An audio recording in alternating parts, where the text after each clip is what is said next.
اب میں ملتمس ہوں جناب محترمہ سلمہ قاصر صاحبہ سے کہ وہ اپنے خیالات کا اظہار فرمائیں۔ اور کم ہوتے ہوئے وسائل، ایک لمحہ فکریہ۔ 21ویں صدی میں کسی بھی ریاست کی ترقی کا انحصار صرف قدرتی وسائل کی فراوانی پر نہیں بلکہ ان وسائل کے دانشمندانہ انتظام اور انسانی سرمایہ کی تیاری اور مؤثر حکمرانی ہے۔ آبادی میں تیز رفتار اضافہ بذات خود مسئلہ نہیں، لیکن جب اس رفتار کے مقابلے میں معیشت، تعلیم، صحت، روزگار اور وسائل کی منصوبہ بندی توسیع نہ ہو تو یہی آبادی قومی ترقی کی قوت بننے کے بجائے سماجی اور معاشی دباؤ کا سبب بن جاتی ہے۔ پاکستان کو بھی اس نوعیت کے ایک پیچیدہ چیلنج کا سامنا ہے، جہاں مسئلہ صرف وسائل کی قلت کا نہیں بلکہ وسائل کی غیر مساوی تقسیم، ناقص منصوبہ بندی اور کمزور ادارہ جاتی صلاحیت بھی ہے۔ اس صورتحال سے نکلنے کے لیے جذباتی نعروں کے بجائے عملی، طویل المدت اور قابل نفاذ حکمت عملی کی ضرورت ہے۔ سب سے پہلے قومی سطح پر آبادی اور معاشی منصوبہ بندی کو ایک دوسرے سے جوڑنا ہوگا۔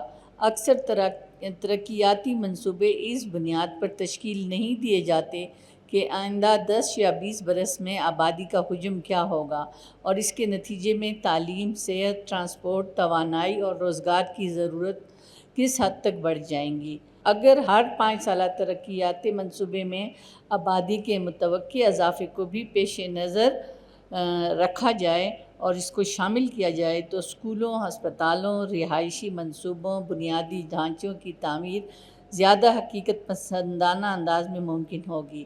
پالیسی سازی میں اعداد و شمار پر مبنی فیصلہ سازی کو فروغ دینا وقت کی اہم ضرورت ہے۔ دوسرا پہلو انسانی وسائل کی ترقی کا ہے۔ صرف آبادی کم یا زیادہ ہونے سے خوشحالی یا پسماندگی کا تعین نہیں ہوتا، بلکہ اصل فرق اس بات سے ہوتا ہے کہ افراد کتنے تعلیم یافتہ، ہنرمند اور پیداواری صلاحیت کے حامل ہیں۔ اگر نوجوان کو جدید فنی تربیت، ڈیجیٹل مہارتوں، مصنوعی ذہانت، زرعی ٹیکنالوجی اور صنعتی خودکاری اور کاروباری تعلیم سے آراستہ کیا جائے تو یہی بڑھتی ہوئی آبادی معاشی ترقی کا مضبوط ذریعہ بن سکتی ہے۔ اس کے برعکس غیر ہنرمند، بے روزگار نوجوانوں کی بڑی تعداد نہ صرف قومی معیشت پر بوجھ بنتی ہے بلکہ سماجی بے چینی اور جرائم میں اضافے کا بھی سبب بن سکتی ہے۔ وسائل کے مؤثر استعمال کے لیے زرعی شعبے میں بنیادی اصلاحات ناگزیر ہیں۔ پاکستان میں پانی کی بڑی مقدار غیر مؤثر آبپاشی کے ذریعوں، بوسیدہ نہری نظام اور ناقص انتظام کی نظر ہو جاتی ہے۔ پانی بچانے والی جدید ٹیکنالوجی، بارش کے پانی کا ذخیرہ، فصلوں کی سائنسی منصوبہ بندی اور کم پانی استعمال کرنے والی اقسام کی کاشت کو قومی ترجیح بنانا ہوگا۔ اس طرح زرعی پیداوار کے بعد ہونے والے نقصانات کو کم کرنے کے لیے کولڈ اسٹوریج، جدید گوداموں اور مؤثر سپلائی چین میں سرمایہ کاری کی ضرورت ہے۔ جب پیداوار ضائع ہوگی تو وسائل کی کمی مزید شدت اختیار کرے گی، خواہ پیداوار کتنی ہی زیادہ کیوں نہ ہو۔ توانائی کے شعبے میں بھی روایتی سوچوں سے آگے بڑھنے کی ضرورت ہے۔ بڑھتی ہوئی آبادی کے ساتھ ساتھ بجلی اور ایندھن کی طلب میں بھی مسلسل اضافہ ہو رہا ہے، لیکن درآمدی ایندھن پر انحصار معیشت کو غیر مستحکم بناتا ہے۔ شمسی، ہوائی اور دیگر قابل تجدید ذرائع کو صرف متبادل نہیں بلکہ مرکزی توانائی پالیسی کا حصہ بنانا چاہیے۔ سرکاری عمارتوں، تعلیمی اداروں، صنعتی علاقوں میں شمسی توانائی کے استعمال کو مرحلہ وار لازمی قرار دینے سے نہ صرف بجلی کی قلت کم ہوگی بلکہ درآمدی اخراجات میں بھی نمایاں کمی آ سکتی ہے۔ شہری منصوبہ بندی بھی اسی مسئلے کا ایک اہم مگر اکثر نظر انداز کیا جانے والا پہلو ہے۔ غیر منصوبہ بندی شہری توسیع، کچی آبادیاں، ٹریفک کا دباؤ، آلودگی اور بنیادی سہولت کی کمی وسائل پر غیر ضروری بوجھ ڈالتی ہے۔ عمودی تعمیرات، مربوط عوامی نقل و حمل، سبز علاقوں کا تحفظ اور مخلوط رہائشی اور تجارتی منصوبہ بندی جیسے اقدامات شہروں کو زیادہ پائیدار بنا سکتے ہیں اور اس کے ساتھ ساتھ چھوٹے اور درمیانے درجے کے شہروں میں صنعتوں، جامعات، روزگار کے مواقع پیدا کیے جائیں تاکہ بڑے شہروں پر آبادی کا غیر معمولی دباؤ کم ہو۔ خاندانی بہبود کے پروگراموں میں بھی محض طبی مسئلہ سمجھنے کے بجائے سماجی اور معاشی ترقی کا حصہ بنایا جائے۔ عوام میں یہ شعور اجاگر کرنا ضروری ہے۔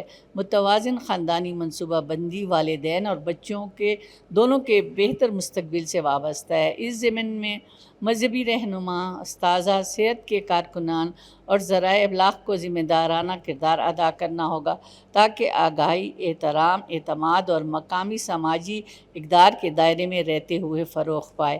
وسائل کے تحفظ میں صرف حکومت ہی نہیں بلکہ شہری بھی برابر کے شریک ہیں۔ پانی، بجلی، خوراک اور دیگر اشیاء ضروری کے استعمال میں کفایت شعاری کو سماجی رویے کا حصہ بننا ہوگا۔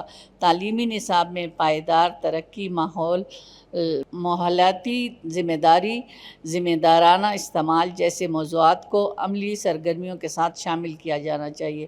جب نئی نسل نئے وسائل کو قومی امانت سمجھ کر استعمال کرنا سیکھے گی تو آئندہ دہائیوں میں مثبت نتائج بھی سامنے آئیں گے۔ اس تمام عمل کی کامیابی کا انحصار شفاف حکمرانی پر ہے۔ اگر ترقیاتی بجٹ بدعنوانی، ناقص نگرانی یا غیر ضروری منصوبوں میں ضائع ہوتے رہیں گے تو وسائل کی قلت مزید سنگین ہو جائے گی۔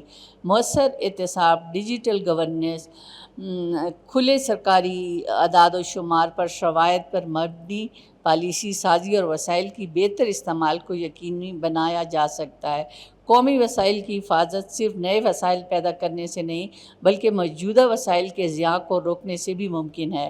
مختصراً بڑھتی ہوئی آبادی اور محدود وسائل کا مسئلہ کسی ایک شعبے یا ادارے کی ذمہ داری نہیں بلکہ ایک جامع قومی حکمت عملی کا تقاضا کرتا ہے کہ اس کا دیر پا حل آبادی کو بوجھ سمجھنے میں نہیں بلکہ اسے تعلیم، مہارت، صحت اور روزگار کے ذریعے ایک ایسی پیداواری قوت میں تبدیل کرنے میں پوشیدہ ہے۔ اگر سائنسی منصوبہ بندی، مؤثر انتظام، وسائل کے منصفانہ استعمال، جدید ٹیکنالوجی اور ذمہ دار شہری کا طرز عمل کو یکجا کر لیا جائے تو پاکستان نہ صرف اس چیلنج پر قابو پا سکتا ہے بلکہ اپنے نوجوان آبادی کو معاشی ترقی اور قومی استحکام کا سب سے بڑا سرمایہ بھی بنا سکتا ہے۔ یہی وہ راستہ ہے جو وسائل کی کمی کو بحران کے بجائے بہتر حکمرانی اور پائیدار ترقی کے ایک نئے مواقع میں تبدیل کر سکتا ہے۔